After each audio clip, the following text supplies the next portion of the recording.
어떻게든 며느리한테 돈 한 번 뜯어내려고 개수작 부리던 시댁과 연을 끊게 되었습니다. 결혼한 지는 이제 2년 반이 조금 넘어가네요. 남편과는 오랜 연애 끝에 결혼을 하게 되었어요. 결혼 전에 친정부모님이 하나 마음에 걸리는 게 있어서 결혼을 반대할까도 싶으셨다는데 그게 시댁과 친정의 형편 차이였습니다. 본격적인 결혼 이야기 오가면서 시부모님이 살고 있는 집도 전세고 노후 준비도 딱히 되어 있지 않은 상황이라는 걸 알게 되었거든요. 하지만 결혼은 허락해 주셨어요. 연애를 하도 오래 했다 보니 이미 결혼 이야기 나오기 전부터 남자친구였던 남편이 저희 집에 왕래를 자주 했었거든요. 시댁과 형편 차이가 난다는 게 마음에 걸리긴 했지만 저희 부모님께서 남편을 워낙에 좋게 보시기도 했고 사람 능력도 좋은데다가 사람까지 착하니 남편만 중심을 잘 잡아주면 딸이 고생하는 일은 없겠다고 판단하셨던 거죠. 저도 그 부분에서는 걱정이 없었어요. 남편이 결혼 전부터 해서 저희 집에 왕래가 잦았던 만큼 저도 시댁과 교류가 있었으니까요. 형편이 어려울지언정 항상 저한테 뭐라도 더 하나 해주려고 하는 분들이었고 남편과 나이차가 좀 나는 신우도 저를 언니라고 부르며 잘 따랐습니다. 그런데 결혼하자마자 저렇게 모렴치한 사람들로 돌변할 줄은 그때까지는 저도 생각 못했어요. 남편 월급이 500 조금 넘어요. 제 월급이 300인데 2배까지는 아니지만 차이가 많이 나는 편이죠. 사회초년생일 때부터 저축도 착실하게 했고 그 돈으로 재테크도 살뜰하게 잘했다 보니 어려운 시댁 형편과는 별개로 남편이 모아놓은 돈만 해도 2억이 넘었습니다. 그 돈 전부 결혼 자금으로 가져왔고요. 저는 5천 가지고 결혼했어요. 신혼살림은 친정 부모님 명의로 따로 가지고 계신 아파트에 차리기로 했습니다. 그러면서 저희가 모아놓은 돈 2억 5천 중 1억 5천을 전세금 명목으로 친정 부모님께 드렸고요. 나머지 1억은 전반적인 결혼 비용과 혼수 그리고 차 한 대 뽑는 데 사용했습니다. 2억 5천이면 대출 껴서 자가로 신혼집을 새로 구하는 방법도 있었어요. 저희도 그걸 생각 안 해본 건 아니에요. 하지만 친정 부모님이 저희한테 내주신 집이 위치가 워낙에 좋았다 보니 여러모로 장점이 많았어요. 남편과 제 회사랑도 가까운 편이라 출퇴근하는 시간부터 많이 아낄 수 있었고요. 거기에 전세 가격만 생각해봐도 거저 들어간 거나 마찬가지였습니다. 나중에 저희가 생각이 바뀌어서 자가로 집을 구하겠다고 결정해도 친정 부모님이 그 돈 떼먹으실 분들도 아니고 고스란히 돌려받을 돈이니 뭐 문제가 있나 싶었어요. 거기에 저희가 신혼살림 차린다고 친정 부모님이 3천만 원 들여서 리모델링도 새로 싹 해주기까지 했고 말이죠. 그래도 남편이 2억이나 가져왔다 보니 제가 한참 모자라게 해온 거나 마찬가지였죠. 하지만 거의 반반 결혼을 한 거나 마찬가지였습니다. 왜냐하면 제가 처음 취직하고 독립한다고 했을 때 친정에서 오피스텔 하나를 제 명의로 해주신 게 있거든요. 원래는 그것도 팔아서 결혼 자금에 보탤 계획이었는데 그냥 들고만 있어도 집값이 오르는 상황인데다가 친정 부모님 덕에 신혼집 문제도 해결된 상황에 굳이 그걸 팔아야 할 이유가 없었어요. 차라리 월세 수입을 노리는 편이 훨씬 더 좋다고 생각해서 결혼하면서 그 오피스텔에 곧바로 세입자를 구했습니다. 좋은 사람들과 한 가족이 되었구나 생각했는데 그런 시어머니랑 신우가 돌변해버린 건 결혼하자마자부터였어요. 천천히 하나씩 본심을 드러냈다면 가랑비에 옷 젖는 거 마냥 그러려니 하고 어느 정도 넘어가줬을 텐데 너무 대놓고 그 속을 다 드러내더라고요. 신혼여행을 다녀오고 나서 그 주 주말에 시댁에 잘 다녀왔다고 인사드리러 갔어요. 신혼여행은 하와이로 다녀왔는데 가기 전에 신우가 거기에 어디 아울렛인가를 가면 명품을 엄청 싸게 판다더라 하면서 이야기를 꺼낸 적이 있었거든요. 저는 당연히 그게 명품 쇼핑하려면 어디 아울렛을 가라고 저한테 귀뜸해주는 거라고 생각했는데 그게 아니고 대놓고 자기 줄 명품 좀 사가지고 오라는 소리였네요. 애초에 남편과 저는 쇼핑에 큰 관심이 없었다 보니 가서도 그냥 맛집 찾아다니고 바다 구경하고 푹 쉬다 온 게 전부였어요. 쇼핑을 아예 안 한 건 아닌데 선물 사겠다고 기념품 가게 같은 데 다녀온 게 전부였거든요. 시댁 도착해서 신우랑 시부모님한테 거기서 사온 기념품 선물을 건넸더니 신우가 누가 이딴 거 사다 달라 그랬냐고 하면서 내 명품 어딨냐고 질질 짜기 시작했어요. 솔직히 너무 당혹스러웠죠. 명품을 아무리 싸게 판다고 해도 그렇지 5만 원, 10만 원에 파는 건 아니잖아요. 신우가 어떤 명품 브랜드에 환장을 하는지도 이미 알고 있었는데 아무리 싸게 판다고 해도 돈 100만 원은 넘는 브랜드였어요. 차라리 저희한테 명품 선물 받고 싶다고 대놓고 사다 달라고 했으면 또 모를까. 제가 독심술사도 아니고 은근슬쩍 말하고 넘어가 놓고 기념품 선물 받았다고 짜증을 부리고 있으니 참 어이가 없었네요. 시어머니는 신우가 우는 걸 보더니 예단 이야기를 꺼내더라고요. 결혼하면서 허례허식은 생략하자고 먼저 말을 꺼내셨던 분이 당신이 예단도 하나 안 받았는데 명품 하나 사오는 게 그렇게 아까웠냐며 저랑 남편을 타박하기 시작하셨죠. 예단을 안 한 건 사실이지만 저도 뭐 예물 하나 욕심낸 적 없었어요. 결혼할 때 들어간 돈만 가지고 본다면 남편이 저의 몇 배나 되는 돈을 해온 건 사실이지만 말씀드렸던 대로 리모델링에 제 오피스텔까지 다 합치면 제가 훨씬 더 많이 해간 건데 5천 들고 와서 거저먹는다니 어쩐다니 하는 식으로 이야기했을 때는 제가 다 어이가 없더라고요. 그리고 신우한테는 결혼식에 입으라고 옷 한 벌 해줬어요. 위아래로 싹 다 해주고 구두까지 해줬는데 그건 생각 안 하고 그깟 아울렛에서 싸게 세일하고 있는 명품 하나 안 사왔다고 시어머니까지 가세해서 저러고 있으니 좀 그렇더라고요. 그래도 남편이 시어머니한테 그러지 마시라고 딱 잘라 말해줘서 한숨 돌렸네요. 신우한테도 징징 짠다고 뭐 안 사줄 거니까 울 거면 방에 가서 울라고 단호하게 한마디 해줬고요. 그러면서 시어머니한테 결혼 비용에 대한 이야기도 정리해줬는데 그때는 조금 아차 싶기는 했어요. 사실 오피스텔에 대한 이야기는 시댁에서 전혀 모르는 이야기였거든요. 그래도 남편 입장에선 저희가 반반 결혼한 거나 마찬가지다 하는 설명을 하려면 꼭 해야 하는 이야기였을 테니 이해는 됐습니다. 아무튼 그렇게 신우 명품 선물 문제는 남편이 나서서 잘 설명해준 덕에 일단락 되었어요. 그런데 곧바로 시어머니가 한 건을 이어서 또 해주셨죠. 식사는 원래 나가서 외식을 하려고 했는데 번거롭게 나가지 말고 집에서 먹자고 하셔서 배달 음식을 시켰어요. 그런데 한 군데서가 아니고 무려 3군데에서 주문을 하더군요. 5명이서 먹기에는 너무 많은 양을 시키는 게 아닌가 싶었어요. 아니나 다를까 음식 도착하고 나서 왜 그렇게 음식을 많이 주문했는지 알게 되었죠. 배달 온 음식들을 상위에 펼치고 있는데 시어머니가 반찬통 몇 개를 꺼내가지고 오더니 며칠 동안 밥 걱정은 안 해도 되겠다며 거기에 담아덜기 시작했거든요. 저희 돈으로 시키니까 의도적으로 넘치게 시켰던 거예요. 다 못 먹고 잔반 만들어서 버리겠다는 것보다야 100번 나은 거긴 하지만 차라리 그럴 계획이다 미리 말이라도 해줬으면 충격이라도 안 받지 않았을까 싶었네요. 게다가 덜어놓기는 또 얼마나 덜어놓은 건지 막상 식사 시작하려고 하니까 고기 한 점 집어먹는 게 눈치가 보일 정도로 접시 바닥이 홀랑 다 보일 정도까지 덜어놓으셨더라고요. 이게 다 그날 하루 만에 일어난 일이에요. 이거 2개만 해도 혀를 찰 정도인데 이게 끝이 아니었습니다. 식사가 한참이던 중에 시어머니가 대놓고 저희한테 앞으로 니들 우리 용돈은 얼마나 보낼 거냐 하고 물으시더라고요. 저도 모르게 먹던 밥을 그대로 뿜어버릴 뻔했어요. 결혼 전에 했어도 충분한 이야기들을 그때는 이런 방구 말 한마디 없다가 왜 이제 와서 생활비 이야기를 꺼내시는지 싶었습니다. 저는 일부러 아무 대답도 하지 않았어요. 남편이 알아서 정리해주겠거니 생각했죠. 제가 안 된다, 못 드린다 하면 저만 나쁜 며느리, 속 좁고 돈만 밝히는 며느리가 되는 거잖아요. 남편도 무슨 용돈은 용돈이냐 하면서 명절 때나 그럴 때 어련히 알아서 잘 챙겨드릴 테니 그런 건 물어보지 마시라 대답했어요. 하지만 시어머니는 아랑곳하지 않고 계산 그렇게 하는 거 아니라며 타박을 하기 시작했습니다. 말인즉슨 남편이 결혼 전에는 시부모님하고 한 집에 같이 살면서 했던 게 있지 않느냐 하는 거예요. 이따금씩 시켜주던 외식이라던가 장 볼 때 반찬거리도 턱턱 계산해주고 그랬는데 이제 결혼했으니 그런 걸 다 못하게 되지 않았느냐고 그럼 당신 입장에서는 손해가 아니겠냐고 하는 거예요. 저한테 내 말이 맞냐 틀리냐 물어보는데 정말 뭐라고 대답을 해야 할지 몰라서 진땀을 다 뺐네요. 하지만 이번에도 남편이 나서서 상황을 종료해줬습니다. 그럼 매달 50만 원씩 보내드리겠다고 딱 잘라서 말하더라고요. 50만 원도 매달 보내드리기에는 조금 많다 싶은 느낌이지만 사실 그렇지 않아요. 명절이니 어버이날이니 생신이니 해서 챙겨드리려고 했던 걸 다 합치면 그 정도 되거든요. 조삼모사나 다름없다는 걸 남편이 이거 매달 드리는 대신 따로 챙겨드리는 건 없을 거라고 딱 잘라 말하는 순간에 저도 눈치를 챌 수 있었네요.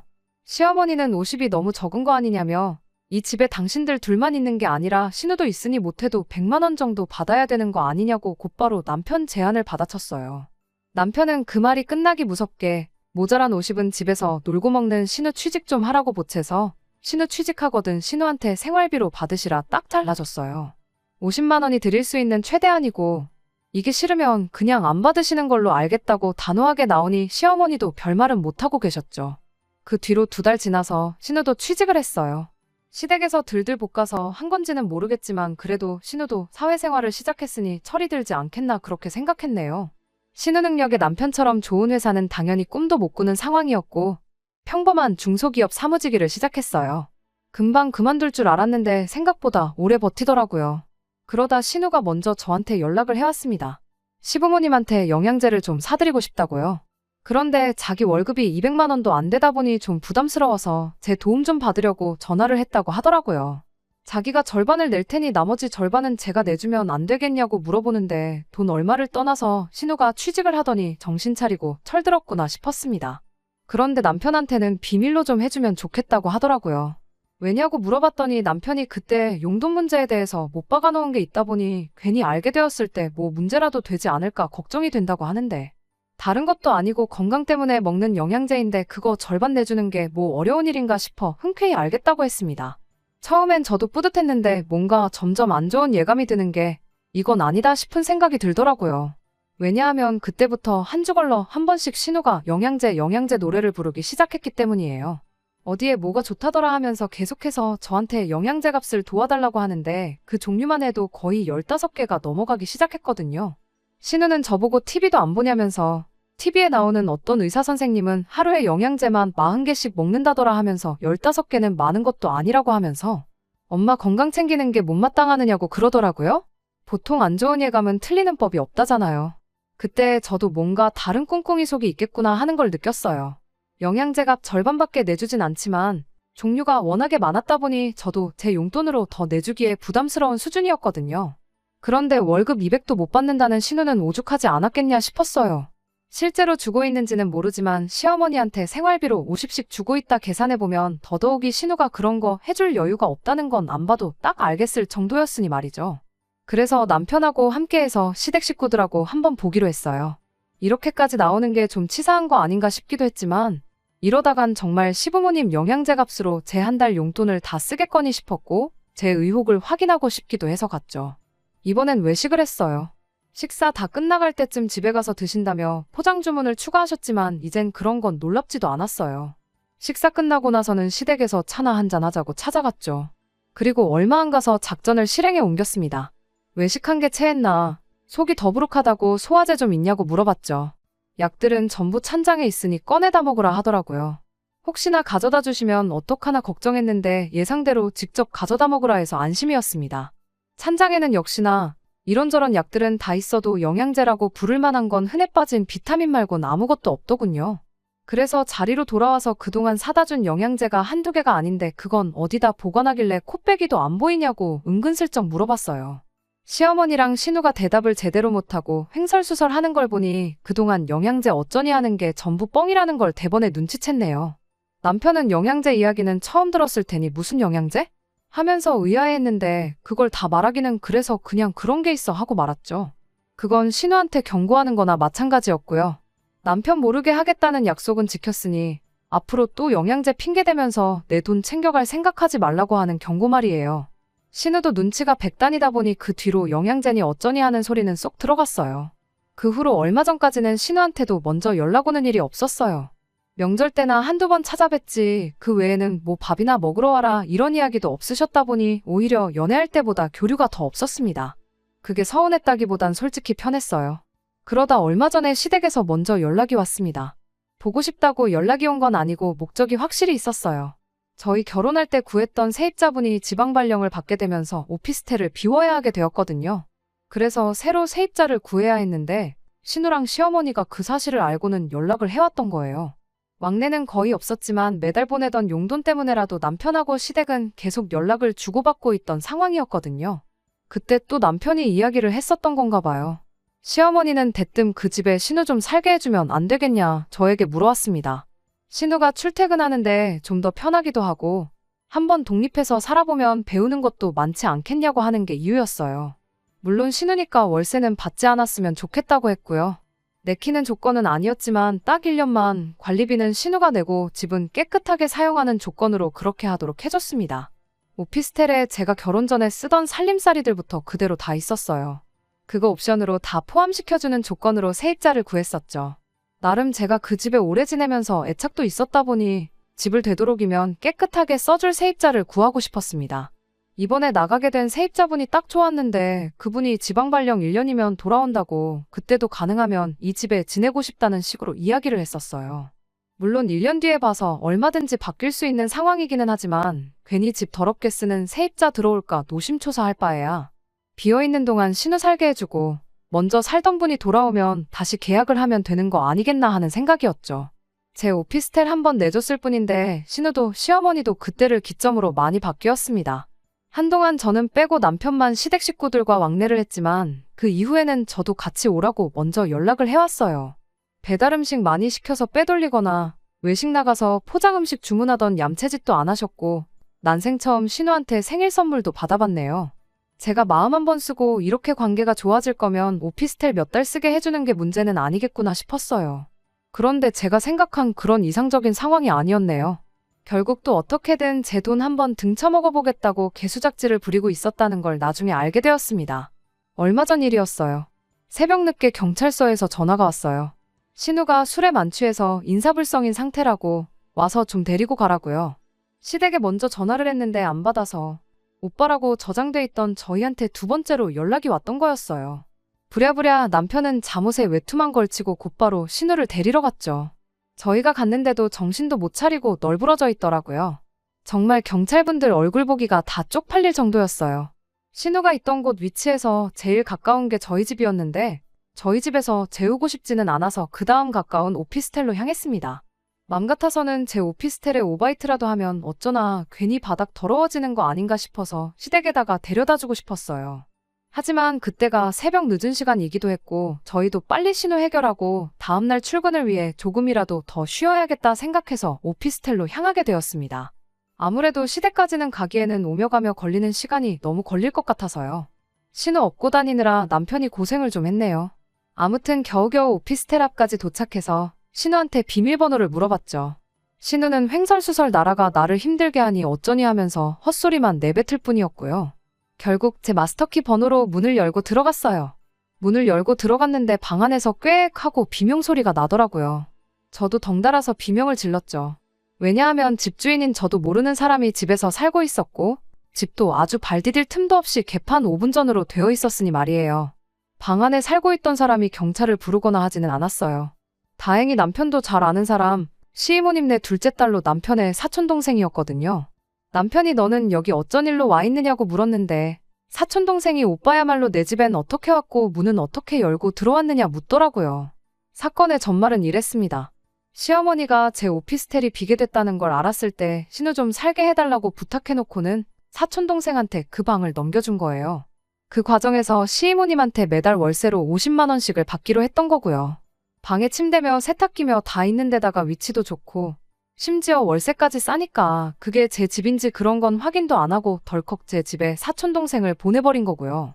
그래서 그날 회사에 연락해서 월차 내버리고 사촌 신우도 내쫓아버리고 술이 덜 깬 신우 깨워다가 하루 종일 집 청소했습니다.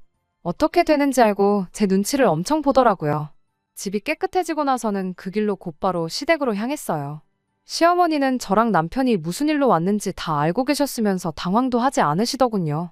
오히려 뻔뻔하게 사촌동생도 따지고 보면 너한테는 신우 아니냐며 자기가 뭐 틀린 말 한 게 있냐고 너 혼자 내 딸이 거기서 사는 줄 착각한 거라고 나왔습니다.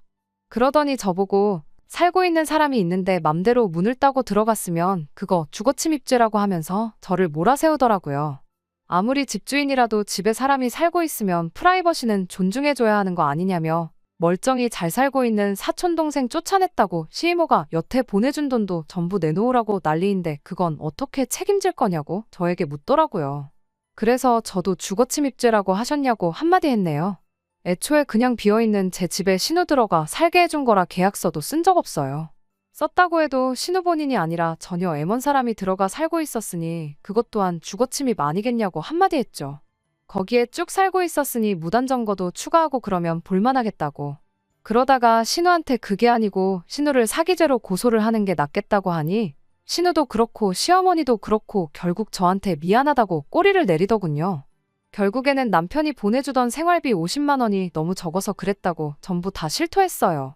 애초부터 매달 100만 원을 줬으면 이렇게까지 안 했을 거라며 오히려 자기들을 그렇게까지 만든 게 다 저희 탓이라고 몰아가더라고요. 남편이 그 상황에서 우리 아직 집도절도 없어서고 장인 장모님 명의 집에 얹혀 사는 거나 마찬가지인 거 모르시냐고 말을 꺼내더군요. 할 말이 많아 보였는데 더 이상 아무 말 하지 않았어요. 더 말해봐야 자기 입만 아픈 거 아니겠냐며 그냥 보내주던 50만 원도 앞으로는 안 보내겠다고 그나마 해주고 있던 경제적 지원도 끊어버렸습니다. 그러면서 자연스럽게 연도 끊어져 버리게 되었어요. 다른 점이 있다면 이젠 시댁에서 저한테 연락이 온다는 거예요. 전에는 남편하고만 연락 주고받고 저랑은 연락을 전혀 안 했는데 이젠 그 입장이 뒤바뀐 거죠. 시어머니도 신우도 입을 모아 저한테 남편한테 말 좀 잘 해달라는 식으로 연락을 해옵니다. 하지만 뭐 제가 어떻게 할 수 있는 건 아니다 싶어요. 시댁과 푸는 것도 남편이 정할 일이고 계속 연을 끊고 지내는 것도 남편이 정할 일이라고 생각해요. 저까지 나서서 연락을 씹고 무시할 생각까진 없지만 시댁 관련해서 결정을 내리는 건 언제나 그래왔듯 남편에게 맡길 생각입니다. 적어도 제 남편은 남의 편 남편이 아니고 제 편인 남편이라 얼마나 다행인지 모르겠네요. 끝까지 들어주셔서 감사합니다. 오늘의 사연은 여기까지입니다. 구독과 좋아요, 알람 설정 부탁드리고 더 좋은 사연으로 다시 찾아뵙겠습니다. 감사합니다.